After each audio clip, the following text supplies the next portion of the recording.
Welcome to 60 Skills. The topic of today's lecture is, what are the various kinds of magic? All right, the most commonly practiced forms of magic are in fact ritual systems. Wicca, Golden Dawn, a lot of the grimoire work you see from traditional European practice, these are all examples of ritual magic. And by ritual magic, what this is this involves a system of magic with a very well-developed egregore.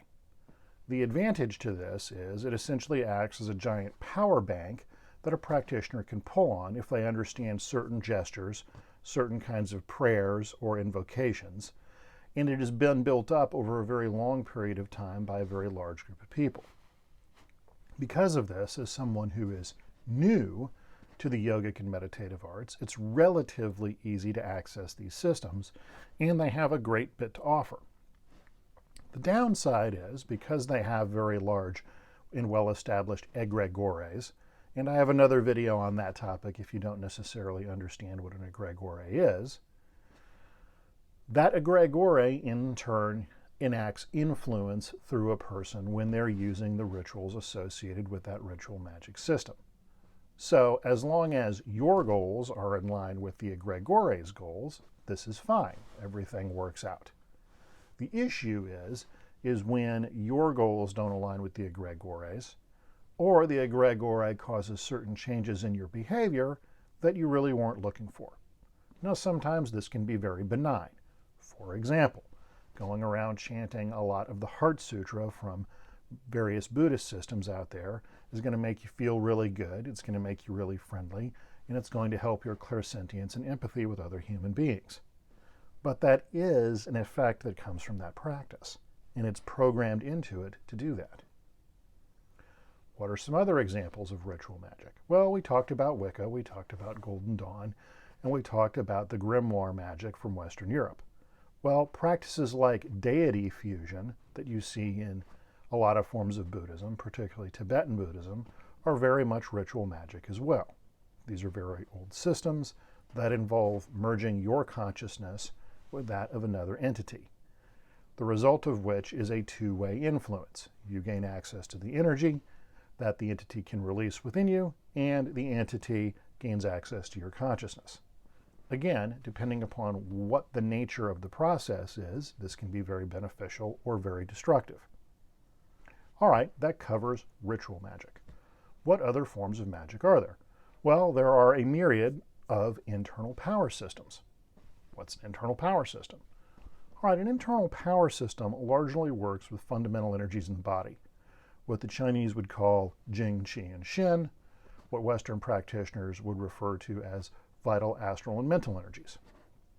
By training these energies, you can in turn harness them, and there are a variety of skills required to do this. In general, internal power systems take much more time to develop than ritual magic systems. There are a lot of very specific things you have to do. The development very definitely follows the stress adaptation cycle, and it simply takes time. The disadvantage to this system is that it takes a long time to be able to do this. The advantage to this system is you're largely bereft of any kind of outside influence from various entities, so your will is your own. Another disadvantage of this is unlike in spirit magic or ritual magic, where you can get the entity involved or the egregore to work on your behalf, with internal power systems, the things only work when you do them. This is most frequently seen in a lot of martial systems, where you learn iron shirt to learn to absorb blows to the body, or to break, or iron palm, where you learn how to break bricks with your hands, or a lot of the direct energy healing systems out there, where a practitioner channels their own energy into the patient or from the universe and through them. So on and so on and so on. Okay, those are the two major categories of systems out there. What other systems are there besides ritual and internal power systems? Well, there is my personal favorite, Kabbalah in the lineage of Franz Barden, where you learn how to harness underlying forces in nature. Now, this can be done active, as it is done in Franz Barden's Kabbalah, and so in this regard, it is much more of an internal power system. or it can be done passively through nature magic. A lot of geomancy or esoteric construction or esoteric farming or things that are done with crystals or rocks or other tools are examples of nature magic, where you use the natural ambient energies within nature and you manipulate them in a largely mechanical manner. In this regard, you're doing something that doesn't require the influence of an outside entity. It also has the advantage of working for basically everybody because it is essentially a form of esoteric engineering. By virtue of this, you don't need to have done a lot of internal power work to harness it. If you look at the work of the early Masons, where they were still doing esoteric construction, you can find a lot of hints on this. Some older Greek works as well contain information on this matter as well. So these are examples of different kinds of magic. What are some other major subsets of this kind of thing? Well, you've got things like the tarot or divination processes.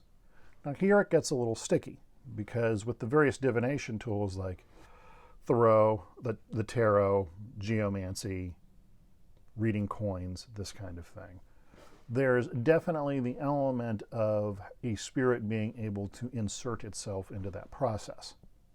And again, there's a lot of ritual power built up around some of these things. But this is one of these kind of hybrid systems where it's not quite ritual magic, but it's really not quite an internal power issue either. A lot of forms of astrology work this way as well, when you understand the workings of the different planets and how they affect things. So in this regard, it is in some ways more similar to nature magic. Now you also have a variety of what I call ethnic systems out there. These are fairly uncommon and generally only available to people who are born into a specific ethnic or religious group. They largely tend to be a mixture of internal power and ritual magic. And again, if you happen to belong to one of those groups, then perhaps you'll have access to these things. If you're not, you more than likely do not. So I'm not going to cover the full canopy of those, but the Tibetan systems traditionally were like this. A lot of things that deal with traditional Jewish Kabbalah are not accessible to outsiders. Supposedly, the Gaelic and Celtic people from Ireland and certain parts of the UK still have access to some of these systems. Some of the Nordic systems, some of the other shamanistic systems from Native American groups and this kind of thing are examples of programs of study that unless you were born into that society and you were part of a specific group of people, you're probably not going to have much access to. There are exceptions to this, but it tends to be fairly rare and usually requires quite a bit of work. So this covers most of the systems of magic out there. Largely, they can be clumped into either ritual magic systems or internal power systems. However, there are a few oddities and ends out there, such as my form of Franz Barton's Kabbalah that I prefer to practice, some of the ethno-religious systems out there, nature magic, and divination systems. So if you liked today's lecture, please hit the subscribe button down below and give us a like. And if you'd like to learn more about the 60 Skills curriculum, check out the details in the video down below. Otherwise, have a great day and be well.